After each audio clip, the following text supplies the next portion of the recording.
ওরা বলে কি কোরআনের আইন দিয়ে দেশ চালাবে। দেশ তো আর বাপের 35 সম্পদ।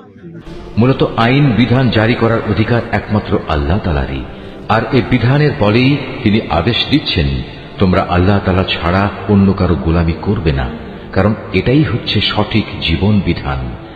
তাদের অধিকাংশ মানুষই আল্লাহ তাআলার উপর ঈমান আনে না, তারা আল্লাহ তাআলার সাথে শিরক করতেই থাকে। তবে তারা কি এ বিষয়ে নির্ভর হয়ে গেছে যে হঠাৎ করে একদিন তাদের উপর আল্লাহ তাআলার সর্বগ্রাসী আযাবের শাস্তি কিংবা আকস্মিক কিয়ামত আপতিত হবে? অথচ তারা তা জানতেও পারবে না। হে নবী, এদের তুমি বলে দাও, এ হচ্ছে আমার পথ, আমি মানুষদের আল্লাহর দিকে আহ্বান করি। আমি ও আমার অনুসারীরা পূর্ণাঙ্গ সচেতনতার সাথেই এই পথে আহ্বান জানাই। আল্লাহ তাআলা মহান, পবিত্র, এবং আমি কখনো মুশরিকদের অন্তর্ভুক্ত নই। তোমার আগে বিভিন্ন জনপদে যত নবী আমি পাঠিয়েছিলাম তারা সবাই তোমার মতো মানুষই ছিল। আমি তাদের উপর ওহী নাজিল করতাম। এরা কি আমার জমিন পরিভ্রমণ করেনি?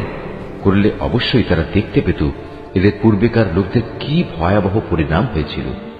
সত্য কথা হচ্ছে, আখিরাতের ঠিকানা তাদের জন্যই কল্যাণময়, যারা নবীদের পথে চলে তাকওয়া অবলম্বন করেছে।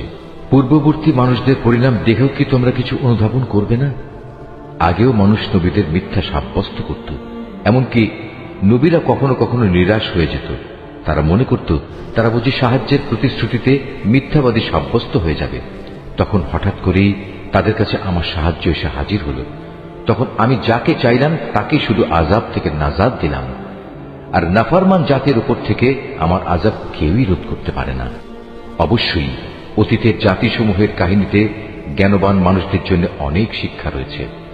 কোরআনের এসব কথা কোনো মন গড়া গল্প নয়, বরং এ হচ্ছে তারই স্পষ্ট সমর্থন যে আসমানি কিতাব তাদের কাছে আগে থেকেই মজুদ রয়েছে, বরং তাতে রয়েছে প্রতিটি বিষয়ের বিস্তারিত ও সঠিক ব্যাখ্যা। সর্বোপরি এতে রয়েছে ঈমানদার মানুষদের জন্য হেদায়েত ও রহমত।